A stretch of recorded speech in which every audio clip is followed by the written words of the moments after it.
Hey folks, welcome back for your final week in IMD 115 Intro to Graphic Design. Today we are going to cover an entire career, basically. We're going to talk about pre-press and printing. And this is a huge field. It's actually a field kind of separate to itself, but it works very closely with graphic design, so that's why it's very important to cover. Pre-press is basically just getting your files ready for print, making sure that everything is correct and accurate, and it's going to be easy for the printer to print them. And we'll talk about what that means. And then we're going to talk about a couple different printing, different ways to print stuff, which is, a couple main varieties, so you can kind of understand the process.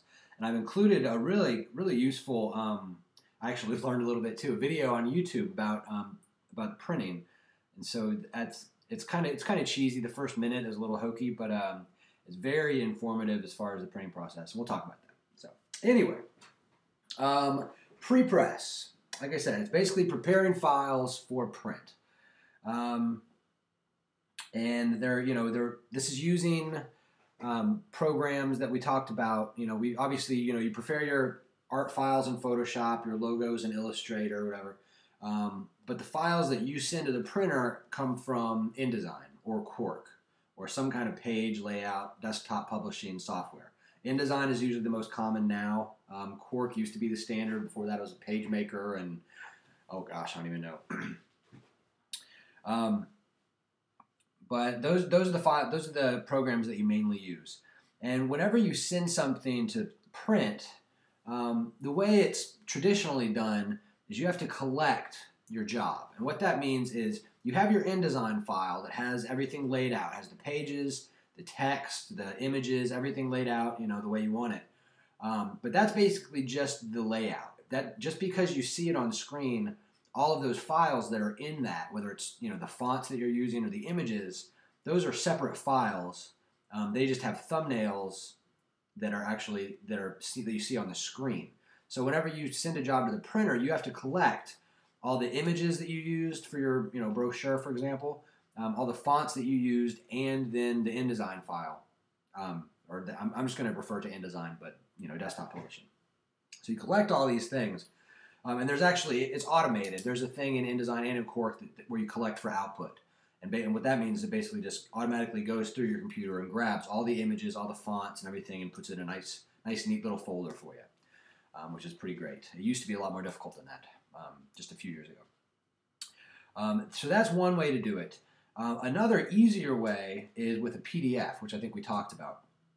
PDF is just a kind of universal document format, and there's different levels of quality. And actually in InDesign, one of the presets, if you under File, you go to Adobe PDF Presets, one of the presets is Press Quality PDF, and that just means it makes sure all the colors are accurate, everything is top of the line, as high quality as it can be, and it creates a PDF document of that file, and that's easier because then you just send that to the printer, and that's got everything embedded in it. It's got all the fonts embedded, it's got the images embedded and everything. So basically you just send them one file.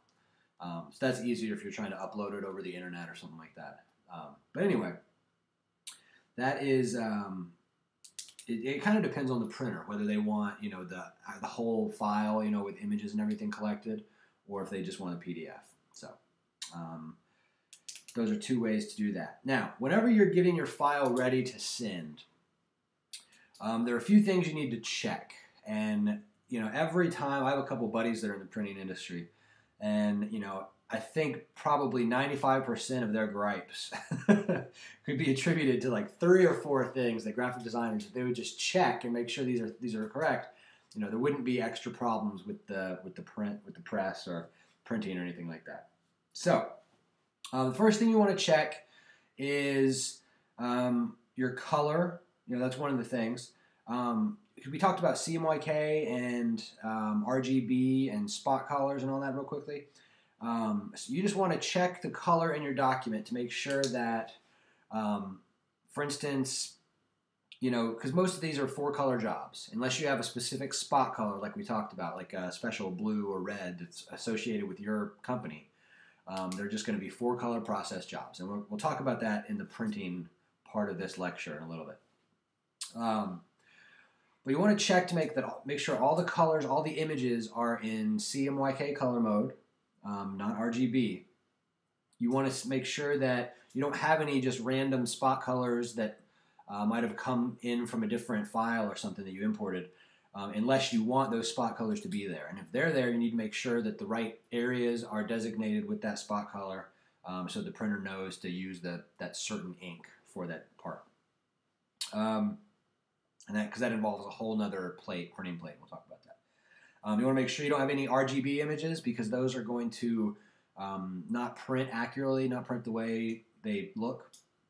Colors going to shift. You need to make sure all your images in your file are high resolution, at least 300 dpi for print. Let's see what else.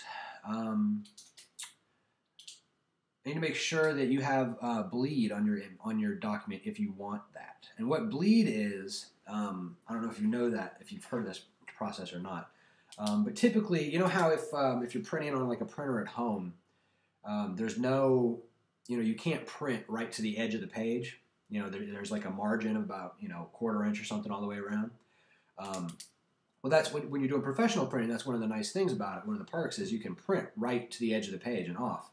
And to do that, you need to have bleed on your file, which is basically just making sure that your images in your InDesign file run, usually the standard is 1/8 of an inch, 0.125 inches. You need to make sure that your images run an 1/8 of an inch off the page. So if you have your 8.5 by 11 document, your image is going to be over here. And if it runs all the way off, let's say it's a full page image, or like a full, a flood color on the front, like it's all blue. You need to have an 1/8 of an inch all the way around the top, sides, and bottom, so that whenever they print that in the press and they cut it, they trim it, your color actually does run off the edge. Because if you just had the images or the color right to the edge of the page, whenever they trim that, there's always chance for a little shift. So you might get like a white line, like you might see the paper along the edge, and that's just unsightly. We don't want to do that. So you need to make sure you have bleed, check the color, make sure all your images are high resolution, make sure everything's CMYK. Let's see. And now the page layout is something you need to think about too. If there are different binding techniques that we're going to talk about. I'm going to talk about 2 main techniques, and that's perfect bound, something called perfect bound, and something called saddle stitching. Perfect binding and saddle stitching. Perfect binding is something you would see like in a traditional book. For example, this book. If you look at right here, and you see this kind of you see how there's a little hole right there, and all these pages looks like they're kind of connected. That's what that is that's actually a little sheet with glue on it, and the pages are pressed up against that. So each one of these pages is a separate page, and they're all pressed up against that until they stick, and that's how they bind the book. And that's used for any large book, usually over 7,500 pages, like a textbook or a dictionary or encyclopedia, whatever that may be. They use perfect binding to bind the book. The other most common way is called saddle stitching. And saddle stitching you use for smaller things, for brochures or magazines in particular. Most magazines, pretty much all magazines are saddle stitched unless they're really thick. And this is an example. This is a magazine I stole from the doctor's office. Shh, don't tell anybody. But you can see, you look through it, and it's got. Let me turn around here a little bit. You got pages. But if you look at the binding, if you look right there, and I highly suggest, this is kind of hard to see, I suggest you get a magazine and look at it. But if you look at the binding, these pages are actually 2 pages. And I'm going to show you, I'm going to pull the cover off, just so you see what I mean. If you pull it off, see, this is now the front and the back, and the inside of the front cover and the inside of the back cover. That's all one page, okay? And then